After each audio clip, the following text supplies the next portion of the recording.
انتي كفرة، انتي مش عارفة ايه، انتوا مش عارفكم، انتوا مالكم. كنت تكونوا بتعملوا حاجات انيل مني اصلا، بس الناس بقى شايفه ان انا مجنونه بسبب التاتوهات بقى والبيرسنج والحاجات دي عاديه. بقول لك ان انا عايزه اسافر بره عشان كده فاهم حاجات عاديه. هنا بقى بحس ان انا ماشيه اللي هو الناس كلها بتبص وايه ده ومش عارفه ايه. بحس ان انت مختلفه، بس اختلاف بيضايقوكي بيه. كل واحد مختلف، بس انا بحس ان الحاجات اللي انا عاملاها دي عادي. بس بالنسبه لدماغهم مختلفه. لو ما بحس ان انا ماشيه انا فيها حاجه غلط. اول تاتو عملتيه خدت القرار ده كان عامل ازاي؟ لا كان عادي يعني، مش صعبه خالص. مش مقلقه بالنسبه لك؟ لا اول رد فعل من صحابك او اهلك او ايا يكن الناس اللي حواليك كان ايه؟ لا اهلي عارفين. الموضوع عدى اهي. يعني كل ما بعمل تاتو بيبقاش فيه ازمه بالنسبه لي. الازمه في الناس بقى الغريبه عني. هسافر بره عشان بره مش هيجيلي واحد يقول لي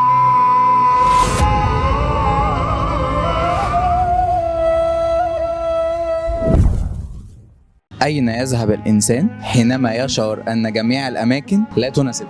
بفضل قاعده اسمع اغاني بس. إيه الأغاني اللي بتسمعيها؟ ترافيس سكوت.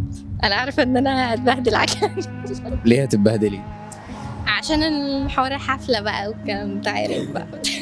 سمكه برضه دي حاجه معصباني كمصريين مش هيفهموا الموضوع. أنا أصلا بموضوع الايه؟ ولا منهم ولا لا لا يعني هما ممكن يعني هما موجودين، بس انا يعني ما لناش دعوه بيهم خلاص بقى بنتلبس بقى بس هو كشخص مش كده فاهمني، وده اللي معصبني. كل ما حد يجي يتكلم معايا في الموضوع ده اشرح بقى من الموضوع من الاول. يعني هو الالبوم اللي نزله في اغنيتين فيهم كان منزل، كان في جمله في اغنيه بيقولوا ان هم فاكريني كده يعني بالمعنى يعني بالظبط، وفي اغنيه تانية قال انا بحارب الشيطان فاهمني، وعامل اغنيه اسمها سانجد اصلا، فاللي هو يعني مش نافعة منهم اصلا وقال الكلام ده هيتقطع حتت. لو انت تستحقي دهب فتستحقي مثلا دهب بكام؟ لا ما هو بكام دي ابقى بس سلعه بتتباع، اللي هو لا مش يعني ايه عشان تيجي تتجوزني ونعيش مع بعض تجيب لي حاجه معينه عشان ايه ده. القايمة، يعني انت دلوقتي مثلا هو راح اشتري لك مثلا 50 جرام، ماشي، القايمة يكتبوا مثلا 250 جرام. طب ليه؟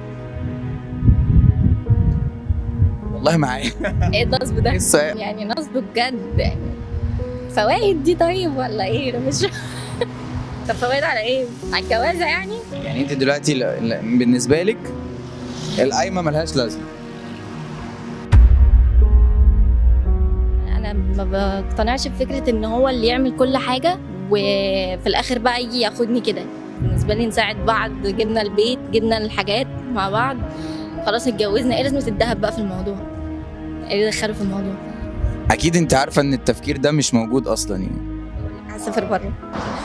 هم اللي هيهاجموا، انا بص ماليش دعوة. هيهاجموك انا ماليش دعوة. قلت ايه؟ انا ما اعرفش حاجه. يغير عليك عادي ولا عندك مشكلة؟ لا عادي. مثلا لو جه مثلا قال لك انا مش عايزك تلبسي ده وده مضايقني، هتوافقي ولا لا؟ ما بص كحوار لبس ده فانا ما بقتنعش مثلا ان حد يكلمني فيه غير اهلي بقى.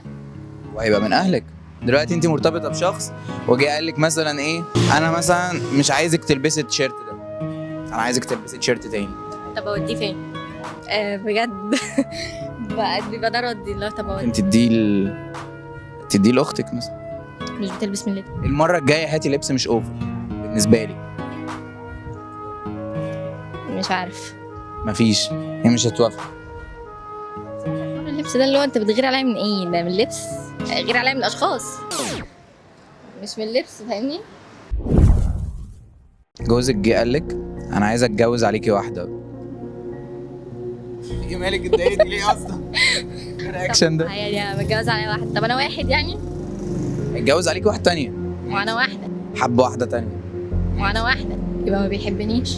لا بيحبك بس هو ارتاح مع واحده تانية. هو انا بعذبه يعني ولا ايه؟ مش فاهمه يعني. مثلا انت ما بتخلفيش وهو جه قال لك انا عايز اتجوز عشان اخلف، لا خلاص يبقى سيبني انا بقى.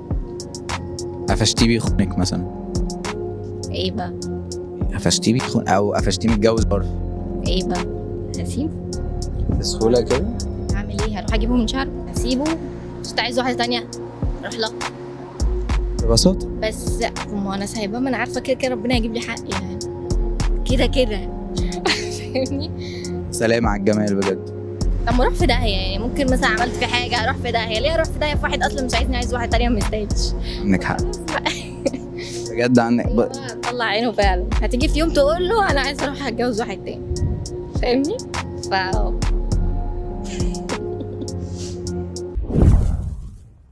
عايزه تقولي اي حاجه تاني؟ لا انت عايز تقول حاجه؟ لا انا مش عايز اقول، انت عايز تقولي حاجه؟ لا ليه؟ يعني هنتفاهم في الحوار ده، هنتفاهم اجابه صعبانيه قوي يعني بجد. هنتفاهم. نفترض ان انت دلوقتي مرتبطه، هل هيبقى عندك صحاب ولاد؟ لا بس لو مثلا هو عارفهم وراضي ماشي، مش راضي خلاص. بس هو جه قال لك لا. خلاص. بيست فريند ولد؟ لا. قرايبك الولاد بتهزري معاهم هزار اوفر، بتقابليهم بتعملي شو؟ ماليش علاقه بقرايبي اصلا. اللي اسمك ايه؟ نيمه. نيمه. الناس كلها بتفتكره نعم، دي عقدتي بجد. بصراحه لذيذ نيمه، يعني حظك من النهارده، وعلى فكره لاقي عليكي اكتر من تسنيم. ايوه صح، ما هو انا ايوه فعلا. لا تشوف انت هتشوف. ماليش دعوه. لا بس انا اصلا انا ما قلتش حاجه غلط، هو خلاص بقى كل واحد يا جماعه يعني كل واحد يعيش بدماغه بقى وبتفكيره وباللي يريحه وخلاص، وسيبوا الناس التانية في حالها يعني. ماشي يا نيمه، موافقه ان اللقاء ده ينزل؟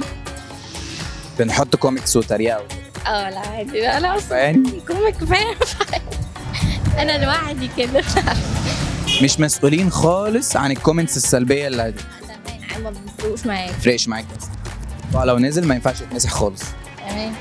في اي مشكله ممكن تحصل بسبب اللقاء ده؟ لا تمام. شكرا.